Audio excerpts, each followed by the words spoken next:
Olá, tudo bem? O Entrevista Record Atualidade de hoje conversa com a ministra Eliana Calmon, Corregedora Nacional de Justiça, que denunciou aqueles que ela chamou de bandidos de toga.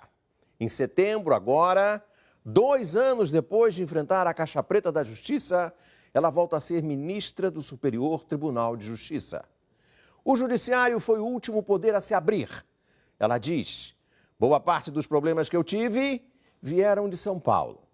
É possível confiar nas corregedorias estaduais? Ela responde a todas essas perguntas e não foge a uma pergunta. É possível banir os bandidos de toga? Abrir a Caixa Preta do Judiciário? Ministra Eliana Calmon, é possível banir os bandidos de toga? Acho que sim. E as corregedorias existem para fazer este trabalho. E é algo que nós precisamos fazer e fazer com urgência. Urgência urgentíssima, em nome dos magistrados que são bons, são sérios, são honestos e precisam extirpar este mal que existe dentro do judiciário e que faz toda esta confusão e faz com que os magistrados de boa cepa, e que a grande maioria, terminem se misturando com estes que nada têm de profissionais. Ou talvez cujo trabalho desses magistrados de boa cepa acabe sendo prejudicado por esses que a senhora Sem chama de dúvida bandidos de alguma, porque a opinião pública termina por generalizar. Dizem sempre que eu generalizei. Eu não generalizei, eu sou magistrada de carreira. Se eu tivesse generalizado, naturalmente que eu estaria incluída. Claro. Não, nunca aconteceu isso e longe de mim fazer uma coisa dessa. O que eu estou é preocupada com o futuro da magistratura. O presente, a opinião pública já julgou e não temos um bom julgamento. E é a partir deste ponto que eu direcionei a minha administração, para que o futuro possa ser bem mais tranquilo para a magistratura. Eu não tenho dúvida que um dos pilares da democracia é o poder judiciário. Ele precisa ser respeitado. Claro. Mas a forma de respeito que nós queremos é o respeito sério, é o respeito verdadeiro, aquele que vem por reconhecimento de um trabalho realizado pela magistratura. A senhora está para completar 2 anos na função de corregedora do Conselho Nacional de Justiça. A senhora acha em sã consciência, sensatamente, meditando sobre 2 anos, que a senhora, ao usar, por exemplo, a expressão bandidos de toga, a senhora tenha perdido um pouco da sua eficiência pela linguagem que a senhora usou? Não. Eu acho que foi a partir daí que as coisas começaram a acontecer. Eu digo sempre que as pessoas que não aceitam minha administração bastam ficar quieta porque eu tenho um prazo de validade. E daqui a 2 anos sai e acabou-se. Mas daqui a 2 anos a senhora deixa de ser do Superior Tribunal de Justiça. Eu estou dizendo assim, quando eu assumi. Então, eu disse assim, não mexam com ela. Daqui a 2 anos ela sai e nada vai acontecer do que ela está dizendo. Mas no momento que eu falei bandidos de toga, eu chamei a atenção da sociedade brasileira, dizendo o seguinte: existe um movimento diferente dentro do Poder Judiciário. Que movimento é esse? É o movimento de não querer mais encobrir o que está errado. Porque sempre foi a tônica, a política do Judiciário. O que está errado, nós corrigimos internamente e não precisa o público saber. Segredo de polichinelo. Todo mundo sabia. Só não sabia que o próprio Judiciário reconhecia e fazia suas correções. No momento que eu cheguei e falei de bandidos de toga, alguém do Judiciário levantou esta bandeira. E isto teve um efeito muito grande. Qual foi o efeito? O primeiro efeito foi que a opinião pública começou a falar e começou a dizer, eu conheço e é isso mesmo. E ela tem razão. Pronto. E a mídia, a imprensa, também saiu de um pouco das suas amarras, porque até então havia um certo acanhamento de se falar nisso em relação ao judiciário. Esta frase foi como se fosse uma frase mágica. Eu não disse para isso. Eu não pensei que o efeito fosse isso. Eu tenho uma linguagem muito direta, e agora que eu notei, que eu uso muito uma linguagem figurada, Sim. eu uso muito expressões às vezes fortes, e eu só descobri isso na corregedoria, né? Quando eu comecei a falar algumas coisas e que a imprensa começou a repetir. E eu disse, efetivamente, eu tenho uma forma de falar figuradamente. Quando eu falei no Bandidos de Toga, depois eu disse assim, eu estou vendo nascer o ovo da serpente. Isso. Também exploraram muito. Na hora que eu disse, os vagabundos que não estão a trabalhar no judiciário. Então, essa linguagem figurada, e que são frases fortes, e que ficam como uma âncora para o que vem depois, levou a nós termos um movimento diferente em relação ao Poder Judiciário. Então, a senhora acredita que a senhora, com essa linguagem forte e franca, a senhora contribuiu para o que também uma outra expressão que ficou famosa em relação ao judiciário brasileiro, contribuiu para abrir a caixa preta. Exatamente. Exatamente. O que nós precisávamos fazer, e fazer com urgência, aliás, foi o último poder a fazer isto. Né? Nós já tínhamos feito uma devassa no Executivo na década de 90. Apanha todo dia. O Legislativo apanha todo dia, e a magistratura continuava com essa forma de ser. Não vamos nos mostrar. Não vamos... E isto é contra a Constituição, porque o que é que a Constituição diz? Que toda a administração pública, ela tem de ser transparente. Claro. Para dar transparência, nós temos de mostrar o que é bom e o que é ruim também. O judiciário não sabe vender a sua mercadoria boa, não sabe se mostrar naquilo que faz bem e também esconde aquilo que não faz bem, aquilo que a opinião pública condena. Agora, olhando para dentro da corporação a que a senhora pertence, a magistratura, a senhora acredita que a corporação, que os juízes brasileiros lhe deram apoio ou não? A primeira instância, maciçamente. Só que existe uma coisa.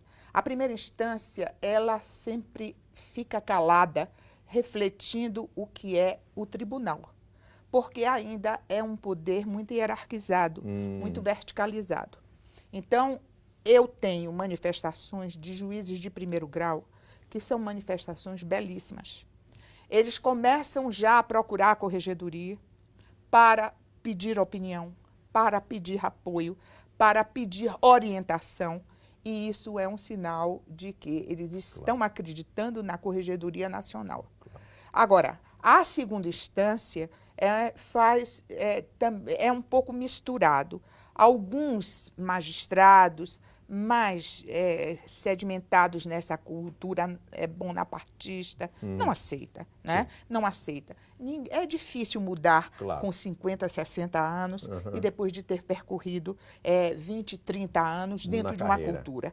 Mas eles precisam, e já eu tenho muitas parcerias com muitos tribunais, inclusive, que são de cidades tradicionais, como elitistas, e, no entanto, eles começam a abrir e fazer parcerias com a corregedora, com a Corregedoria Nacional. Eu mesmo recebi uma homenagem do Tribunal de Justiça do Estado de Alagoas, eu fiquei emocionada e disse no discurso que talvez fosse o último tribunal que eu esperasse ter uma homenagem tão sincera como a que eles prepararam para mim, porque é um Estado elitista, é um Estado patrimonialista, e, no entanto, o Poder Judiciário entendeu e começa a ter a parceria de orientação e de nova conduta. Claro.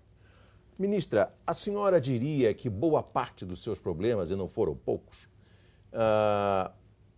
provém do fato de que a senhora decidiu entrar em São Paulo?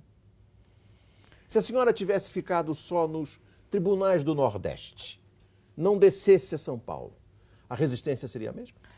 Eu acho que não foi absolutamente decisivo o Estado de São Paulo, ou o Tribunal de São Paulo, para eu ter os problemas que eu tive. Mas eu acho que boa parte dos problemas veio daí.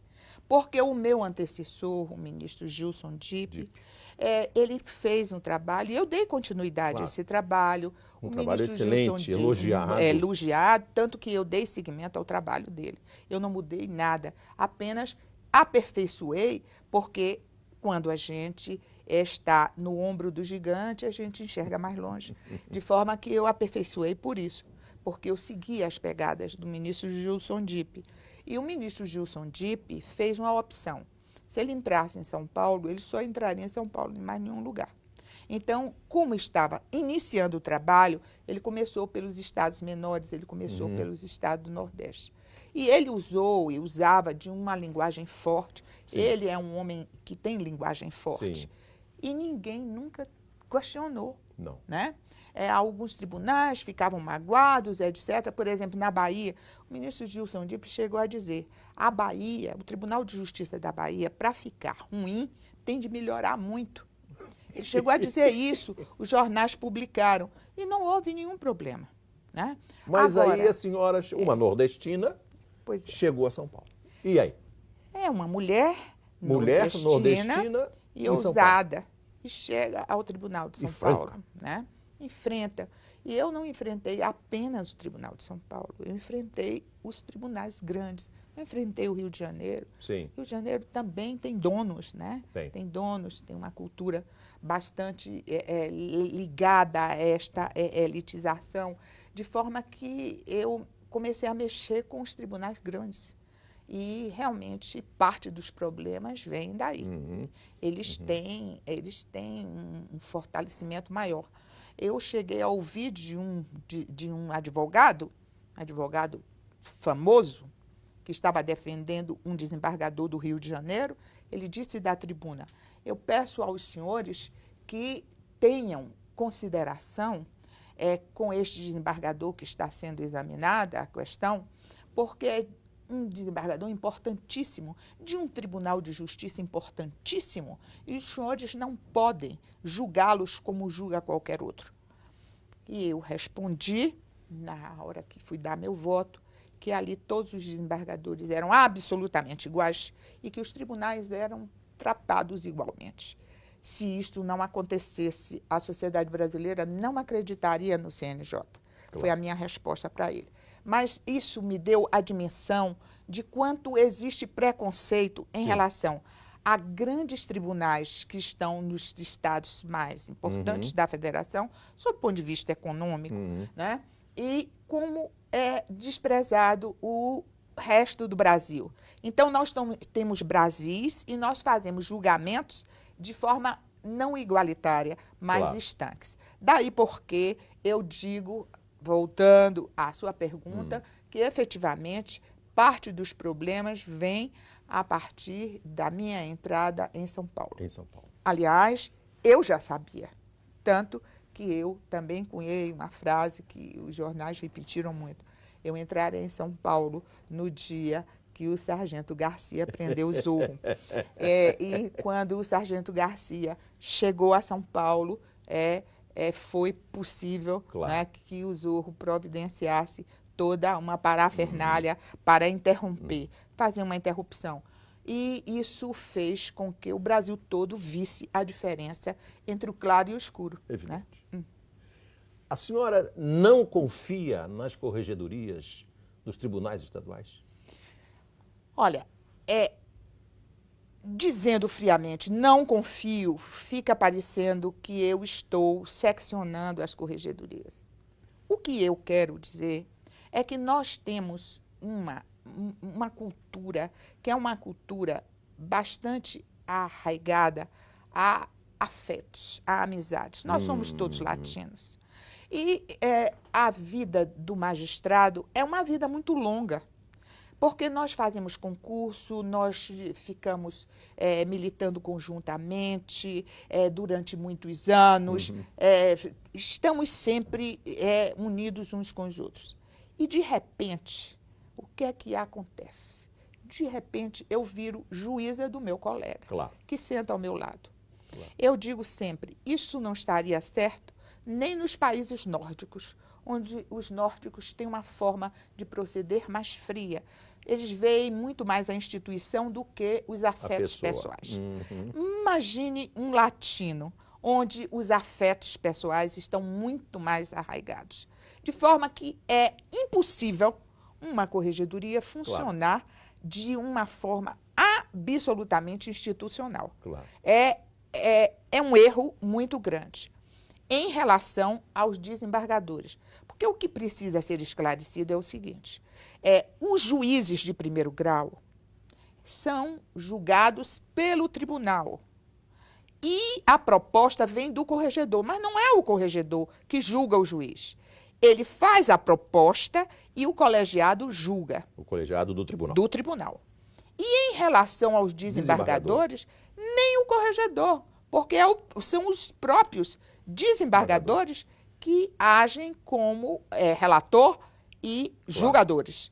De forma que, na primeira hipótese, quando é o desembargador que faz a proposta de abertura de um processo administrativo contra o juiz, é difícil porque, pela cultura de hierarquização que nós temos, a verticalização que nós impomos na magistratura, os desembargadores têm ascendência sobre um grupo de juízes. Claro. E essa ascendência prejudica, muitas vezes, o trabalho do corregedor. Muitos corregedores me procuram e dizem o seguinte, ministra, eu não consigo abrir o processo. Eu não consigo abrir o processo porque, efetivamente, os meus colegas não vão aceitar. E para a punição, para a abertura de um processo administrativo, exige a Constituição 2/3 para a abertura do processo.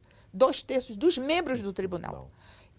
Esta norma constitucional, ela precisa ser alterada. Porque foi uma norma que veio em benefício da magistratura para dar segurança ao juiz de primeiro grau. Só que ela está causando um problema sério. Vou dar um exemplo. E esse exemplo eu posso dar porque isso já está tudo publicizado. O Tribunal de Justiça de Tocantins. O Tribunal de Justiça de Tocantins tem 12 integrantes. 12. 4 estão afastados por decisão da Justiça. Eles são afastados por corrupção, respondendo a processo penal. Então, em atividade, são 8 apenas.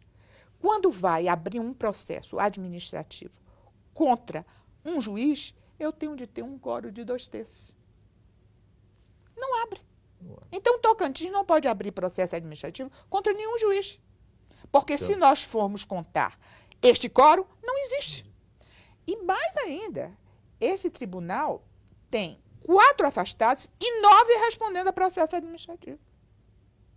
9 dos 12. Então, isso causa alguns problemas e isso não consegue chegar até o Conselho Nacional de Justiça. E os processos ficam dormindo. Mas o Conselho Nacional de Justiça pode se sobrepor a isso e chegar aos desembargadores. Pronto. Foi essa a grande luta e que o Supremo Tribunal Federal terminou por deixar, de uma vez por todas, estabelecido que nós temos a competência concorrente e, existindo estes problemas na origem, nós podemos avocar o processo ou podemos iniciar o processo quando nós sabemos que as questões não vão florescer na primeira instância. Então, ministra, para explicar ao nosso espectador, o Conselho Nacional de Justiça e sua corregedoria tem mandato para iniciar processo de investigação contra qualquer juiz do país. Qualquer juiz do país. Menos do Supremo. Menos do Supremo. Isso mesmo eu acho que nós poderíamos... O ministro do Supremo deveria ter essa prerrogativa? Eu acredito que sim. Pelo menos neste estágio que nós estamos, pela forma de competência que tem os ministros do Supremo Tribunal Federal, eu entendo que está certo. Eles estarem acima do Conselho Nacional de Justiça, que inclusive é presidido pelo presidente. Pelo presidente do Supremo. Pelo presidente. Agora, nós precisávamos resolver alguma forma de estabelecer limites também para o Supremo Tribunal Federal. O que a senhora sugere?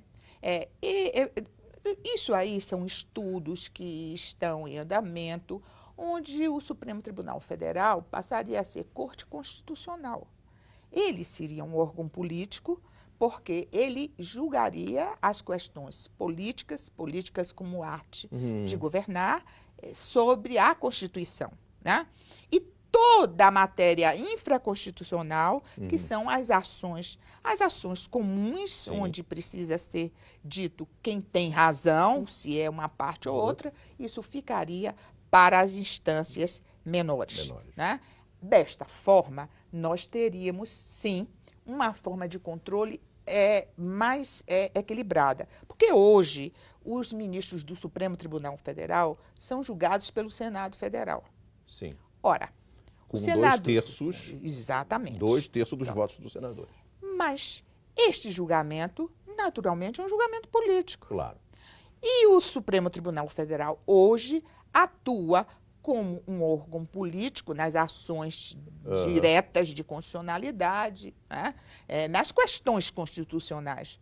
Mas ele julga em controle difuso como qualquer outro magistrado. Ele dá liminar, ele dá...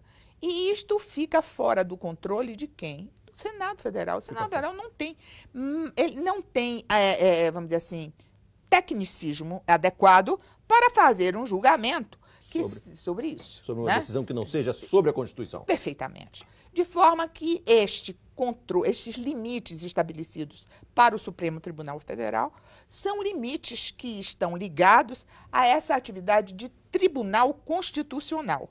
E é hoje o que todo mundo fala, que nós precisamos rever o nosso poder judiciário para estabelecermos esta hegemonia política do Supremo Tribunal Federal. No segundo bloco, nessa entrevista feita na Record em Brasília, Eliana Calmon vai contar como enfrentou o julgamento no Supremo, que decidiu se ela poderia ter ou não independência para julgar juízes. Ela denuncia uma indústria de advogados que ganham dinheiro com a lentidão da justiça. Antes, vamos conhecer outra história de empreendedorismo no quadro Eu Cheguei Lá. Hoje vamos contar a história da química industrial Vilma Tavares. A Vilma chegou lá. A mãe da Vilma, Dona Marlene, se especializou em vender produtos de cama, mesa e banho para clientes exclusivos na cidade de São Paulo. Ela levava as toalhas requintadas até a casa das clientes. Com os filhos crescidos, eles entraram no negócio. E há 24 anos, Vilma abriu a primeira loja da Marlene Enxovais. Hoje são 8 lojas e uma confecção e 115 funcionários.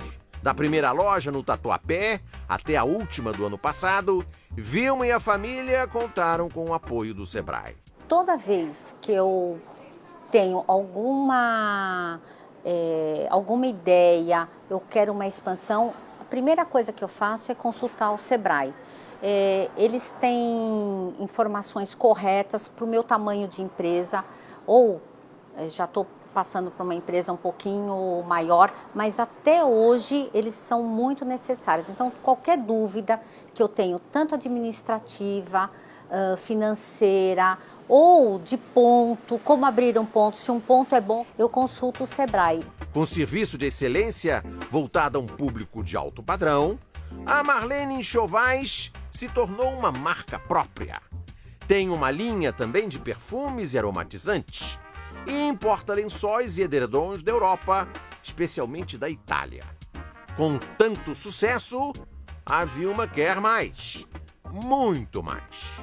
Eu percebi que gerenciar muitas lojas não é fácil. Requer muita dedicação, muito empenho. E com o negócio das franquias, eu acho que isso acaba ficando mais fácil, porque você não tem somente gerente, você tem parceiros.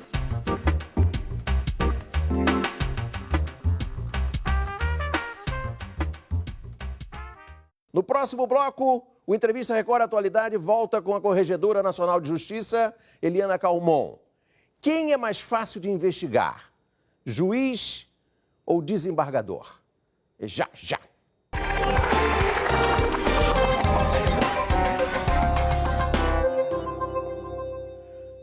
Se o Brasil mudou, o judiciário também mudou?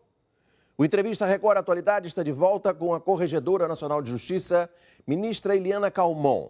Na segunda parte dessa entrevista, ela conta por que foi mais difícil investigar em São Paulo. Descreve o sofrimento ao saber da decisão liminar do Supremo que tornava o trabalho dela e da Corregedoria de Justiça uma simples repartição burocrática. Trata dos que se enriquecem com a inação do Judiciário e de como é importante a imprensa prestar atenção a quem faz parte do Conselho Nacional de Justiça. E o que ela dirá um dia ao neto Miguel. Houve um momento na sua gestão que foi um momento dramático, quando o ministro Marco Aurélio Mello, do Supremo, deu em caráter liminar ganho de causa àquela associação de juízes que considerava que a senhora, ou melhor, a Corregedoria, não deveria iniciar uma investigação se não fosse a partir de uma investigação da Corregedoria Estadual. Em caráter liminar, na antevéspera do recesso, o CNJ, a Corregedoria, ficaram pendurados por uma linha tênue e fina. E eu lhe pergunto, a senhora temeu ali pelo seu trabalho, a senhora temeu ali pela autonomia, pelo direito do CNJ e da Corregedoria desempenhar o seu papel? Ah, sim. Aquilo ali foi dramático para mim, porque eu vinha já lutando contra uma posição que já tinha sido tomada por um ministro do Supremo, que é o ministro Celso de Mello. O ministro Celso de Mello, em 2010, o ministro Celso de Mello, ele colocou a posição dele em relação à Corregedoria Nacional, ele dizendo que entendia que a competência era subsidiária. E, a partir daí, nós ficamos muito preocupados com o destino do Conselho Nacional de Justiça, mesmo porque nós já tínhamos uma retrospectiva histórica de ver alguns países que criaram o Conselho Nacional de Justiça e este se tornou um órgão burocrático, exatamente por interferência de corporativismo, Claro. etc. Então, a nossa preocupação era exatamente nessa transformação de um órgão que estava atuando muito bem, que tinha se distinguido na gestão antecedente, e ele voltar a ser um órgão burocrático. De forma que, naquele momento, era mais uma voz que se fazia ouvir em uma liminar que o Brasil todo soube e acompanhou. Com ela se surpreendeu. Surpreendeu, mas realmente eu temi. Tanto que eu, a partir dali, eu não dormi mais direito. A senhora enfrentou também, durante a sua gestão, uma oposição óbvia, pública, do próprio presidente do Supremo, o ministro César Peluso. Eu lhe pergunto, o ministro César Peluso chegou a fazer alterações na estrutura, na mecânica, na rotina, na composição do CNJ? E agora, com a nomeação do seu sucessor, ministro Francisco Falcão, que disse que dará uma atenção especial às corregedorias dos tribunais regionais, eu pergunto, a senhora teme que daqui para frente, com a nova face do CNJ e o novo corregedor, a corregedoria perca um pouco dos caninos, se posso dizer assim? Não, a minha preocupação é porque o corporativismo ainda existe, ele é muito forte. E insuflando esse corporativismo, que o corporativismo é uma espécie de ideologia. E essa ideologia é no sentido de manter o status quo da magistratura. Nada se mexer.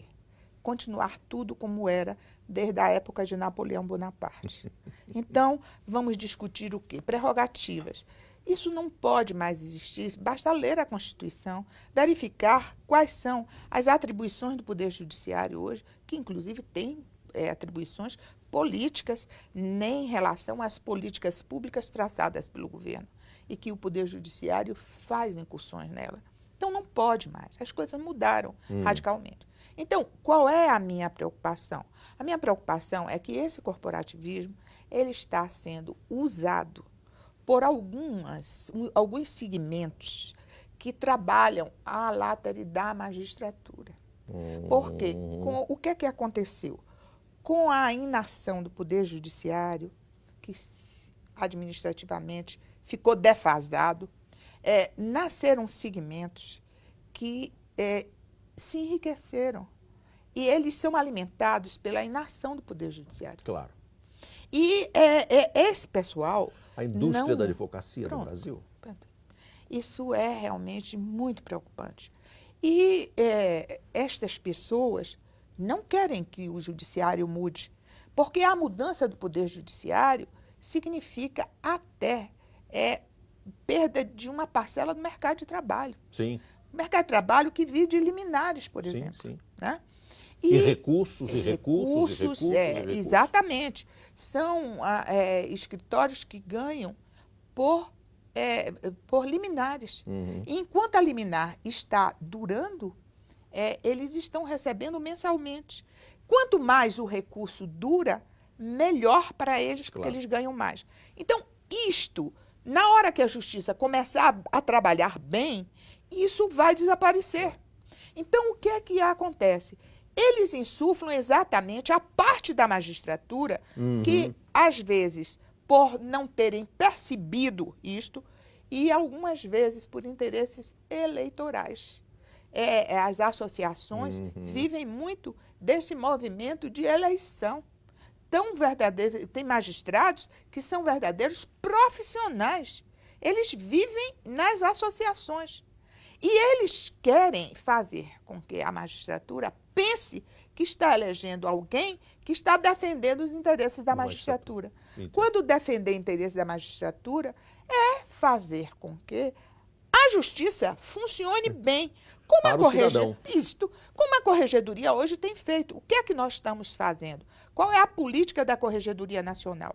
Proteger a magistratura de primeiro grau, para que o primeiro grau funcione bem, que está sucateado, brigando para que os tribunais deem mais atenção ao primeiro grau.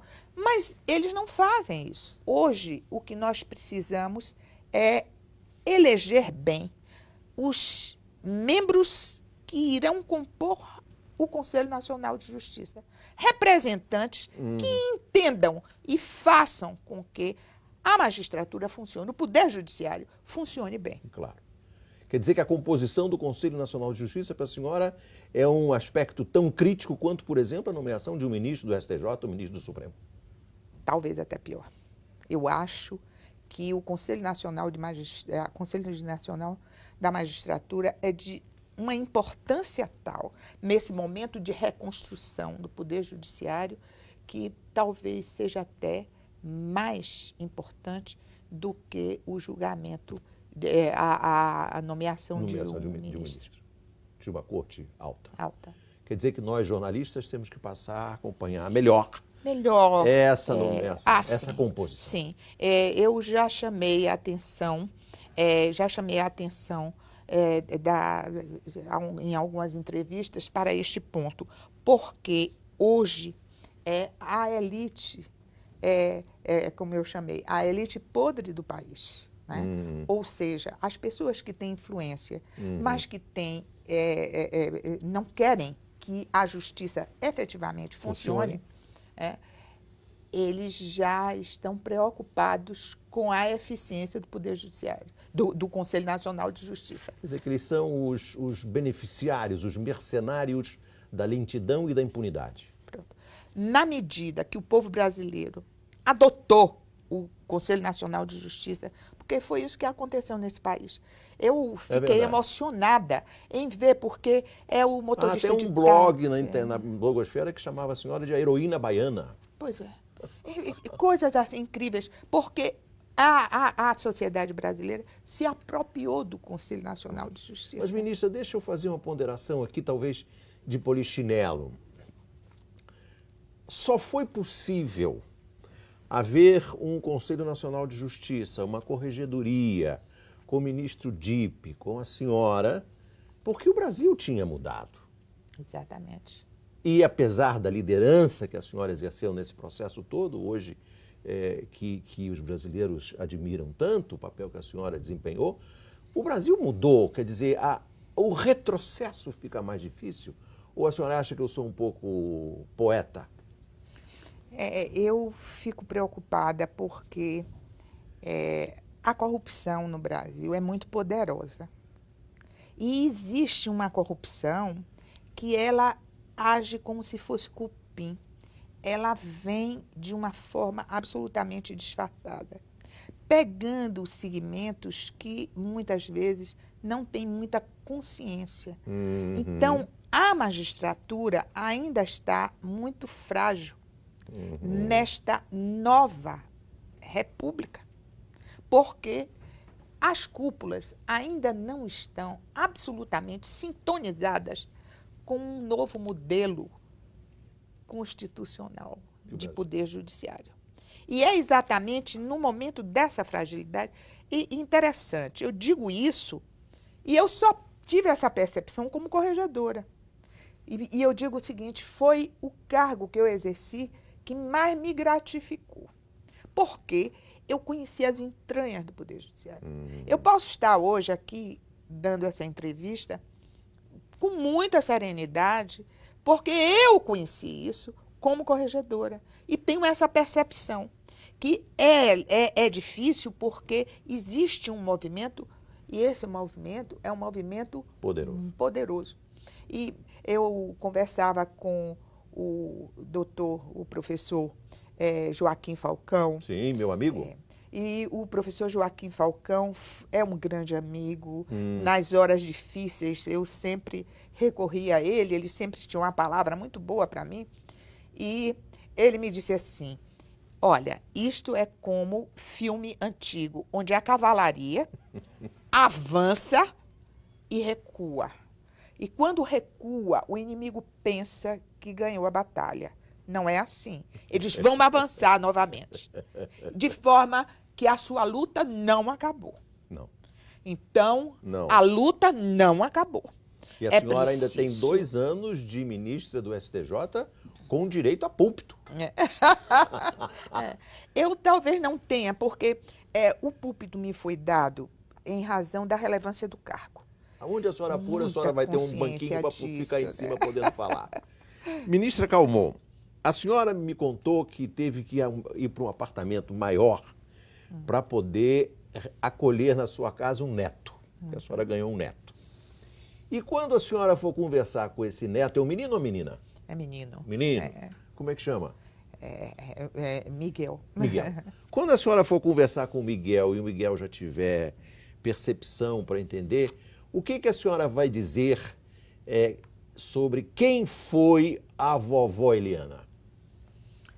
A vovó Eliana foi uma magistrada ousada e que não se deixou abater pelos movimentos contrários.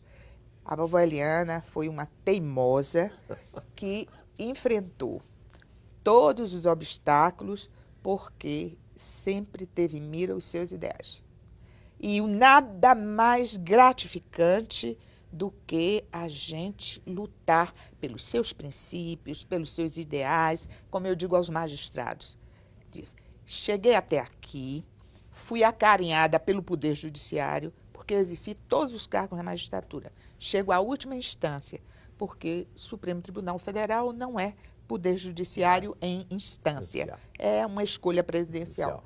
Mas cheguei até aqui sem abrir mão de qualquer dos meus princípios. Não bajulei, não transigi, não fiz favores indevidos e sempre fui absolutamente autêntica. E isso não me impediu de eu ser juíza, desembargadora, ministra e corregedora. De forma que é o conselho que eu dou para a magistratura, seja autêntico. Agora, naturalmente que os caminhos são mais difíceis. Claro. Mas por serem mais difíceis, são os melhores. Porque as vitórias também são muito mais retumbantes. Né? Mas eu tenho certeza de que com o Miguel a senhora não vai ser tão dura assim. Muito obrigado, ministra. Foi um grande prazer. O prazer foi todo meu, essa oportunidade de poder falar sobre o Poder Judiciário, que é o encanto da minha vida depois de Miguel. Claro. Muito obrigado. O Entrevista Record fica por aqui. Você pode rever esse programa, essa entrevista, no site da Record News, no portal R7. Boa sorte. Record News, jornalismo 24 horas de plantão.